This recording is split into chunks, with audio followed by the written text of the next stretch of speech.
भारत माता की, भारत माता की। माझ्या प्रिय सोलापूरकरांना अतिशय मनापासून नमस्कार करतो। जय जय राम कृष्ण हरे। सोलापूरचे ग्रामदैवत श्री सिद्धेश्वराच्या चरणी मी नतमस्तक होतो। भगवान विठ्ठल और जगतगुरु बसवेश्वरा की इस धरती का ये आशीर्वाद छत्रपति शिवाजी महाराज की इस धरती पर ये जन सैलाब, ये उत्साह साफ साफ बता रहा है। फिर एक बार, फिर एक बार, फिर एक बार। साथियों,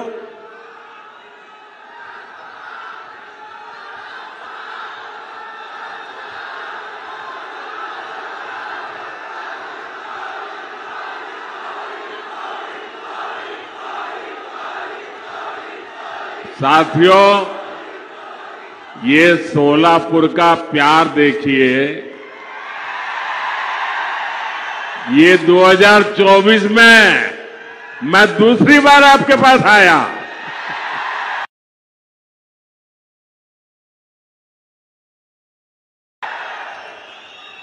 लेकिन साथियों, जब जनवरी में आया था तब कुछ लेकर के आया था। आपके हकों को पूरा करने के लिए आया था, कुछ देने के लिए आया था। लेकिन आज मैं आपसे कुछ मांगने के लिए आया हूं। और मांगने के लिए इसलिए आया हूं कि आगे मैं बहुत कुछ देना चाहता हूं। और मुझे धन दौलत नहीं चाहिए, मुझे यश कीर्ति नहीं चाहिए, मुझे आपके आशीर्वाद चाहिए। और मैं आपसे आशीर्वाद मांगने के लिए आया हूं। साथियों, इस चुनाव में आप अगले 5 वर्ष के लिए विकास की गारंटी को चुनेंगे। दूसरी ओर वो लोग हैं जिन्होंने 2014 से पहले देश को भ्रष्टाचार, आतंकवाद और कुशासन के गर्त में धकेल दिया था। अपने कलंकित इतिहास के बाद भी कांग्रेस फिर से देश की सत्ता हथियाने का सपना देख रही है। इन्हें अंदाजा ही नहीं कि पहले में ही इंडी अगाड़ी का डिब्बा गोल हो चुका है। भाइयों बहनों, एक और आपका ये सेवक मोदी सर झुका करके आपके पास आता रहता है। आपने 10 साल तक मोदी को परखा है, उसके एक एक कदम को देखा है। उसके एक एक शब्द को नापा है। आप मोदी को भली भांति जानते हैं। दूसरी ओर इंडी अगाड़ी में नेता के नाम पर महायुद्ध चल रहा है। अब मुझे बताइए भाई, इतना बड़ा देश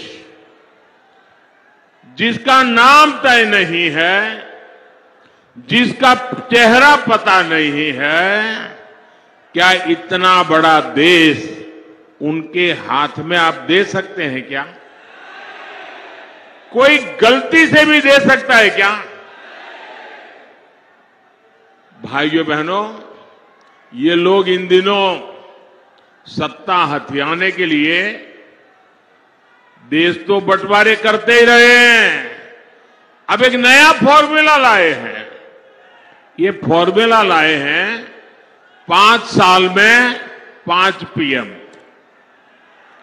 हर वर्ष 1 पीएम।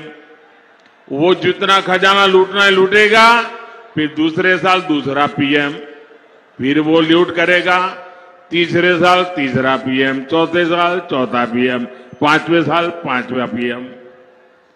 क्यों भाई? और यहां नकली शिवसेना वाले क्या कहते हैं मालूम है? ये नकली शिवसेना वाले तो कह रहे हैं कि उनके यहां तो पार्टी में पीएम पद के लिए ढेर सारे लोग हैं, और उनके एक बड़बोले नेता ने तो कह दिया हम 1 साल में 4 पीएम बनाए तो उसमें भी क्या जाता है। आप मुझे बताइए, 5 साल 5 पीएम जैसे फॉर्मूला से इतना बड़ा देश चल सकता है क्या? जरा मन से बताइए ना, मुझे पता चले। चल सकता है क्या? कभी भी उस दिशा में हम जा सकते हैं क्या? नहीं चल सकता ना। लेकिन उन्हें अब यही एक रास्ता बचा है सत्ता हथियाने का, क्योंकि उन्हें देश नहीं चलाना है, उन्हें आपके भविष्य की चिंता नहीं है, उन्हें तो मलाई खानी है, मलाई। भाइयों और बहनों, ये हमारा महाराष्ट्र सामाजिक न्याय की धरती है। इस धरती ने ज्योतिबा फुले, सावित्रीबाई फुले, बाबा साहब आंबेडकर के रूप में ऐसी महान संतानें दी हैं जिन्होंने समाज के सबसे कमजोर वर्गों को ताकत दी, प्रेरणा दी। आपने कांग्रेस के 60 साल का शासन भी देखा है, और आपने मोदी के 10 साल का सेवा काल भी देखा है। पिछले 10 वर्षों में सामाजिक न्याय के लिए जितना काम हुआ, उतना आजादी के बाद इसके पहले कभी नहीं हुआ था। भाइयों और बहनों, कांग्रेस ने अपने 60 वर्षों में जो उनको सत्ता भोगने का अवसर मिला था, एससी, एसटी, ओबीसी वर्ग के हर हक को रोकने का निरंतर प्रयास किया, और उसके पीछे उनकी फिलॉसफी थी। उनकी फिलॉसफी ये थी कि इनको ऐसे ही रहने दो ताकि वो हमारे आश्रित रहे, और जब चाहे तब हम उनसे जो वोट चाहिए वो लेते रहे। जानबूझकर के ऐसा किया, लेकिन मोदी का तो आपका दिल का नाता है, दिल का। और इसलिए 10 वर्षों में हमने सच्चे सामाजिक न्याय पर अभूतपूर्व बल दिया है। और मैंने एक बार कहा था सोलापुर में, मेरे यहां अहमदाबाद में जो मिल मजदूर थे उसमें हमारे पद्मशाली समाज के लोग बहुत थे, और कोई हफ्ता मेरे जीवन में ऐसा नहीं गया होगा कि मुझे किसी न किसी पद्मशाली परिवार ने भोजन न कराया हो। और एक प्रकार से मैं उनका नमक खा करके बड़ा हुआ हूं। और आज मैं जो गरीबों की सेवा कर रहा हूं ना, मैं उनका कर्ज चुका रहा हूं। हमने ओबीसी कमीशन को संवैधानिक दर्जा दिया, मेडिकल की परीक्षा में ओबीसी आरक्षण लागू किया,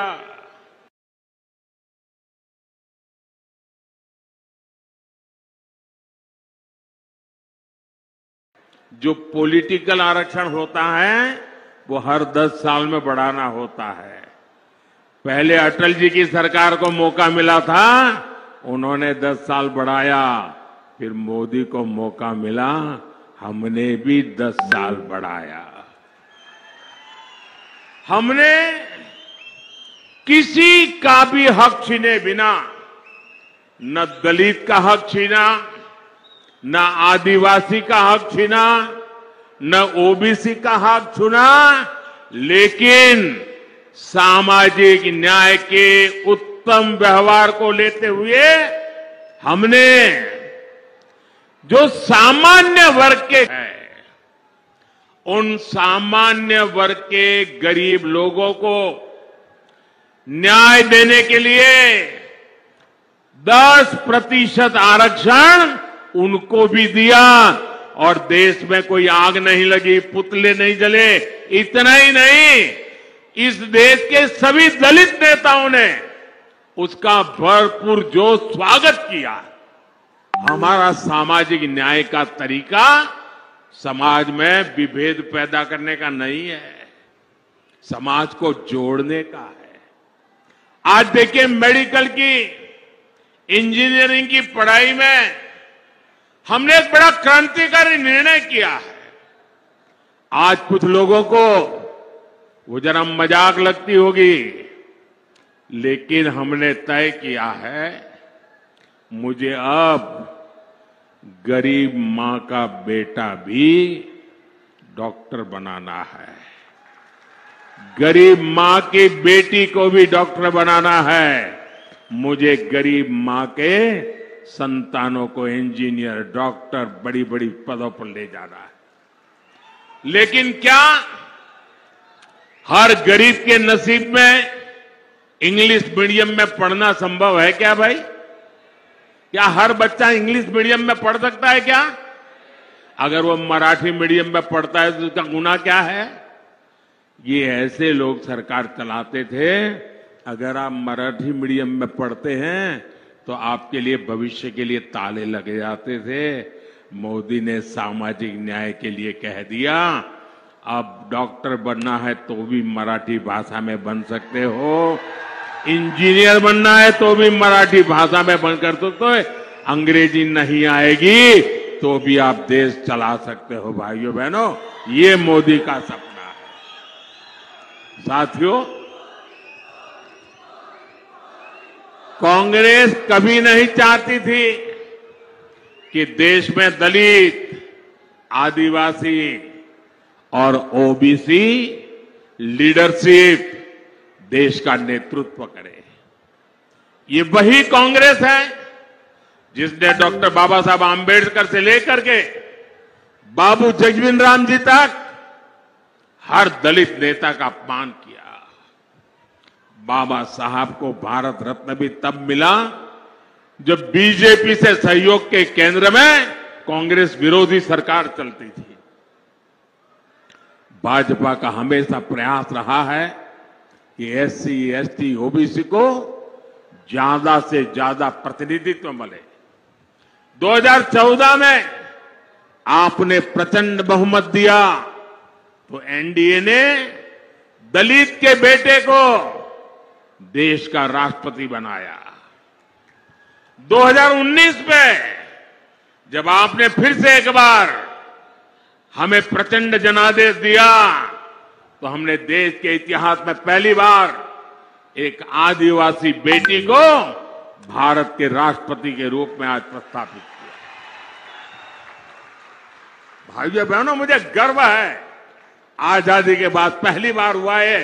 आजादी के बाद पहली बार ये दशक ऐसा आया है कि आज विधायकों की संख्या देख लीजिए, सांसदों की संख्या देख लीजिए, पूरे देश में एमएलए हो, एमएलसी हो, एमपी हो, लोकसभा हो, राज्यसभा हो, एससी, एसटी, ओबीसी सबसे ज्यादा भाजपा के चुन करके आते हैं।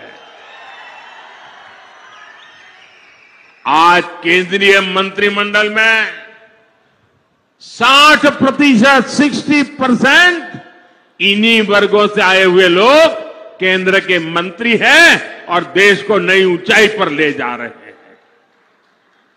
आज कांग्रेस और इंडी अगाड़ी वाले ओबीसी प्रतिनिधित्व के नाम पर झूठ फैला रहे हैं। असल में इन लोगों की खुद की सच्चाई देश के सामने आ गई है और इससे ये बौखलाए हुए हैं, परेशानी हो रही है। आपने देखा होगा पूरे चुनाव में ये इंडी अगाड़ी के जितने लोग हैं उनके भाषण का मुद्दा क्या है? देश का कोई मुद्दा है? सिर्फ और सिर्फ मोदी को रोज नई गाली देना। पूरी डिक्शनरी उन्होंने खोल के रख दी है। नई नई गालियां रोज निकालते रहते। अरे भाई कुछ देश के लिए तो बोलो। नहीं, उनके पास विजन नहीं जी। हमारे पास विजन भी है और ये जीवन भी है विजन के लिए, खपाने के लिए। साथियों, दशकों तक कांग्रेस ने एससी, एसटी, ओबीसी के साथ जिस तरह से विश्वासघात किया उससे ये सभी कांग्रेस और इंडिया अगाड़ी से पूरी तरह छिटक चुके हैं। इस वजह से कांग्रेस और इंडिया अगाड़ी वाले बुरी तरह बौखला गए हैं। इसलिए लोग लगातार झूठ फैला रहे हैं।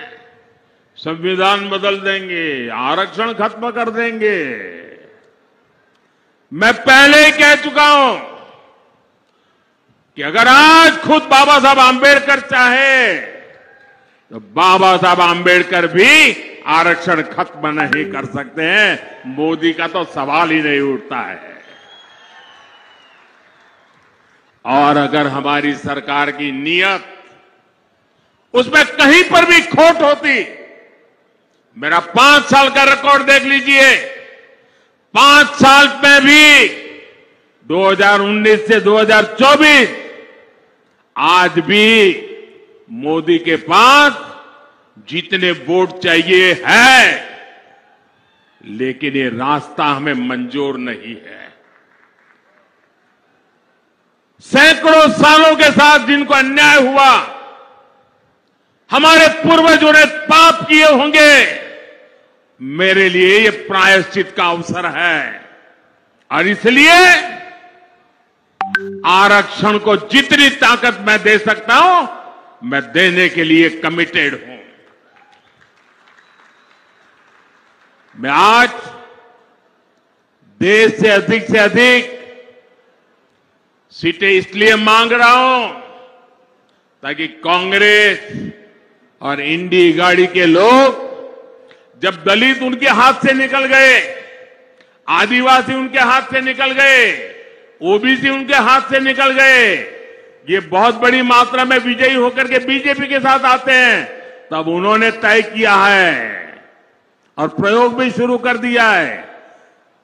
एससी, एसटी, ओबीसी के आरक्षण में लूट मारने का, और वो माइनॉरिटी को देना चाहते हैं। भाइयों बहनों, मुझे इसलिए ताकत चाहिए कि मैं कांग्रेस के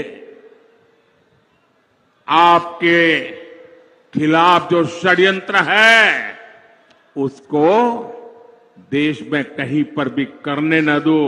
कर्नाटका में उन्होंने खेल खेला है। आरक्षण का बहुत बड़ा हिस्सा माइनॉरिटी को देने का खेल खेला है। ये मैं होने नहीं दूंगा, और इसलिए आपसे मैं आशीर्वाद मांगने आया हूं, मोदी को मजबूत करो। साथियों, कांग्रेस के 60 वर्षों के राज में देश में सबसे ज्यादा एससी, एसटी, ओबीसी परिवार ही, उन्हीं के सबसे ज्यादा हाल खराब रहे। आप अपने गांव में देख लीजिए, अगर गांव के बाहर झुपड़ी में रहना पड़ता है, कौन है? हमारे एसटी समाज के लोग हैं। मुसीबत में जीना पड़ता है, कौन है? हमारे एसटी समाज के हैं। तकलीफों में जीना पड़ता है, कौन है? हमारे ओबीसी समाज के लोग हैं। मोदी ने इन परिवारों को ही अपनी प्राथमिकता बनाया। 10 वर्षों में गरीब कल्याण की जितनी भी योजनाएं हमने बनाई, हमारी योजना सबके लिए है, बिना भेदभाव के हैं, समाज के हर वर्ग के लिए है। और स्वाभाविक है, जो लोग 50-60 साल से पिछड़े हुए थे, उनको उसका लाभ पहले मिल रहा है। और हम तो मानते हैं इस देश की संपत्ति का पहला अधिकार उन लोगों का है जो पंक्ति में आखिर में बैठे हुए। महात्मा गांधी भी यही कहते थे। मुफ्त राशन हो, मुफ्त इलाज हो, पक्के घर हो, शौचालय हो, बिजली हो, गैस हो, पानी हो, ये सब कुछ सबसे ज्यादा वंचित समाज को जरूरत थी, और वंचित समाज की वो आकांक्षाएं आजादी के इतने सालों के बाद आपका सेवक मोदी पूरी कर रहा है। भाई, वहां वो सज्जन तस्वीर लेके आए हैं, मैंने तस्वीर देख लिया। बैठिए, पीछे आप लोगों को परेशान कर रहे हैं। आपका मैं बहुत आभारी हूं आपके प्यार के लिए, लेकिन औरों को परेशान मत करो भाई। एससी, एसटी, ओबीसी परिवारों को इन योजनाओं से जोड़ने के लिए हमारी सरकार घर घर पहुंची है, गांव गांव पहुंची है। साथियों, कांग्रेस ने 100 से ज्यादा देश के जिलों को ही पिछड़े घोषित करके उनको अपने हाल पर छोड़ दिया था। इन जिलों में सबसे ज्यादा एससी और एसटी परिवार के लोग रहते हैं। हमने उसको एक नया रूप दिया, नया मिशन लिया, और हमने उसको एस्पिरेशनल डिस्ट्रिक्ट बनाया, आकांक्षी जिला बनाया। और उसका मेरी ऑफिस से डेली मॉनिटरिंग होता है। परिणाम यह है कि गरीबों की भलाई के लिए की योजनाएं, एस्पिरेशनल डिस्ट्रिक्ट की योजनाएं, अब एस्पिरेशनल ब्लॉक की योजनाएं, डेली मॉनिटरिंग, हर चीज की जानकारी, उसका परिणाम यह है कि आज 10 साल के मोदी के कार्यकाल में इतने कम समय में देश में पहली बार 25 करोड़ गरीब गरीबी से बाहर निकले हैं भाइयों। और ज्यादातर इन्हीं जिलों से लोग हैं। और इसलिए मैं कहता हूं, जब नीयत सही होती है ना, तो नतीजे भी सही मिलते हैं।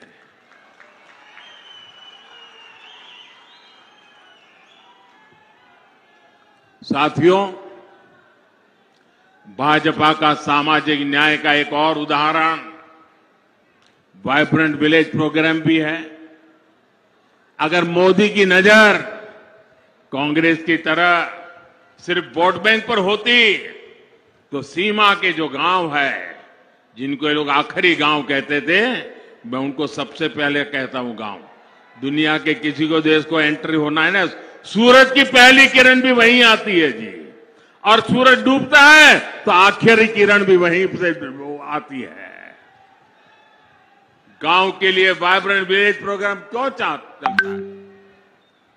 वहां तो वोटर ही नहीं है, इन्हें वोटर है। लेकिन मेरे लिए वोटर मायने बाद में रखता है, पहले वो मेरे देश का नागरिक है। मेरे देश का 140 करोड़ नागरिक में से एक है वो मेरी सीमा का प्रहरी है। अगर मोदी की नजर कांग्रेस की तरफ सिर्फ वोट बैंक पर होती तो 24,000 करोड़ रुपए की पीएम जनमन योजना बना करके आदिवासियों में भी जो सबसे पिछड़ी जनजातियां हैं उनके लिए अलग से योजना न बनाता और उनके कल्याण के लिए काम न करता। ये वोटर ज्यादा नहीं है, संख्या कम है, लेकिन मेरे देश के आखिरी व्यक्ति को भी मैं मजबूत बनाना चाहता हूं। हमने विश्वकर्मा योजना लाए, जिनके हाथों में सामर्थ्य है, जिनकी उंगलियों में सामर्थ्य है, ऐसे देश में लाखों लोग हैं। ऐसे मेरे विश्वकर्मा साथी एससी समाज में, एसटी समाज में, ज्यादातर ओबीसी समाज है। 60 साल में कांग्रेस ने कभी पूछा नहीं। मोदी ने पहली बार इन साथियों के लिए 13,000 करोड़ रुपए की पीएम विश्वकर्मा योजना बनाई है। भाइयों और बहनों, गरीब कल्याण की इन योजनाओं का सबसे अधिक लाभ एससी, एसटी, ओबीसी परिवार की हमारी माताओं बहनों को हुआ है। शौचालय के अभाव में, सैनिटरी पैड्स के अभाव में ज्यादातर हमारी बेटियां स्कूल छोड़ देती थी। अब मोदी ने यह समस्या दूर कर दी है। बिना गारंटी के मुद्रा लोन पाने वाले 50% से ज्यादा लाभार्थी एससी, एसटी, ओबीसी है। इनमें से 70% लोन हमारी माताओं बहनों को मिला है। ये जो हमारी खादी है ना, खादी स्वतंत्रता आंदोलन की निशानी है। और तो मैं तो कहता हूं, आजादी के पहले लोग कहते थे और आजादी के बाद क्या, तो मैं तो एक वाक्य में कहता हूं, पहले khadi for nation, now khadi for fashion. Congress ने तो उस खादी को भी बर्बाद कर दिया था। खादी के काम में भी बड़ी संख्या में हमारे यही समाज के लोग हैं जो अति वंचित लोग हैं। मोदी ने खादी को फिर से जीवंत कर दिया। साथियों, कांग्रेस ने तो बाबा साहब के संविधान को जम्मू कश्मीर में लागू नहीं होने दिया था। आर्टिकल 370 बनाकर कांग्रेस ने देश के संविधान का अपमान किया था। एनडीए सरकार ने, मोदी ने 370 हटाई तो सामाजिक न्याय का अधिकार जम्मू कश्मीर में हमारे जो लोग हैं उनको मिला। पहली बार उनको एससी, एसटी, ओबीसी और महिलाओं को वहां अधिकार मिला है, उनको आरक्षण मिला है। भाइयों बहनों, यह है सामाजिक न्याय का मोदी का ट्रैक रिकॉर्ड। इसलिए पूरी इंडिया गाड़ी बौखलाई हुई है। साथियों, सामाजिक न्याय का एक और तरीका आधुनिक इंफ्रास्ट्रक्चर का निर्माण भी है। कांग्रेस ने वर्षों तक गांवों और शहरों में खाई बनाकर रखी, कुछ ही शहरों के विकास पर फोकस किया। एनडीए सरकार देश के हर कोने के विकास के लेकर प्रतिबद्ध है। एक क्षेत्र पंढरपुर यात्रा से जुड़े श्रद्धालुओं का तीर्थ है। यहां तो तुलजा भवानी ने छत्रपति शिवाजी महाराज को अपना आशीर्वाद दिया था। 10 साल में हमने पंढरपुर की रेलवे कनेक्टिविटी के लिए सैकड़ों करोड़ रुपए खर्च किए। पुणे फलटण रेल मार्ग जो 23 साल से अटका पड़ा था, हमने उसको पूरा कराया। हमने सोलापुर हैदराबाद, सोलापुर सांगली, सोलापुर बीजापुर ऐसे कई महामार्ग के काम शुरू किया। सोलापुर को तो महाराष्ट्र की पहली वंदे भारत ट्रेन भी मिली है। शक्तिपीठ महामार्ग से समुद्री महामार्ग जैसे हाईटेक सड़कों के काम भी हो रहे हैं। इन विकास कार्यों के कारण इस क्षेत्र में श्रद्धाओं की संख्या में 4 गुना की बढ़ोतरी हुई है। अब हमारे वारकरी भाई बहनों के अलावा दूसरे राज्यों से भी बड़ी संख्या में श्रद्धालु आ रहे हैं। यहां युवाओं के लिए आस्था और पर्यटन से जुड़े नए अवसर बन रहे हैं। साथियों, आज महाराष्ट्र में एकनाथ शिंदे जी, देवेंद्र फडणवीस जी और अजित पवार जी की सरकार आपके लिए दिन रात मेहनत कर रही है। मेरा अनुरोध है, 7 मई को आप मेरे नौजवान साथी राम सतपुते जी को भारी संख्या में वोट दें। राम सतपुते जी सोलापुर के विकास के लिए एक मजबूत कड़ी बनकर के काम करेंगे। और जब आप कमल पे निशान पर बटन दबाओगे ना, तो आपका वोट सीधा सीधा मोदी को मिलेगा। तो ज्यादा से ज्यादा मतदान कराओगे, हर पोलिंग बूथ जीतोगे, पुराने सारे रिकॉर्ड तोड़ोगे, जब मेरा एक और काम करोगे यहां से अपने परिचितों को जाकर के मिलना, उनके घर जाना, उनको कहिएगा कि मोदी जी सोलापुर आए थे, आपको प्रणाम भेजा है। मेरे प्रणाम पहुंचा देंगे। मेरे साथ बोलिए, भारत माता की, भारत माता की जय श्री राम, जय श्री राम।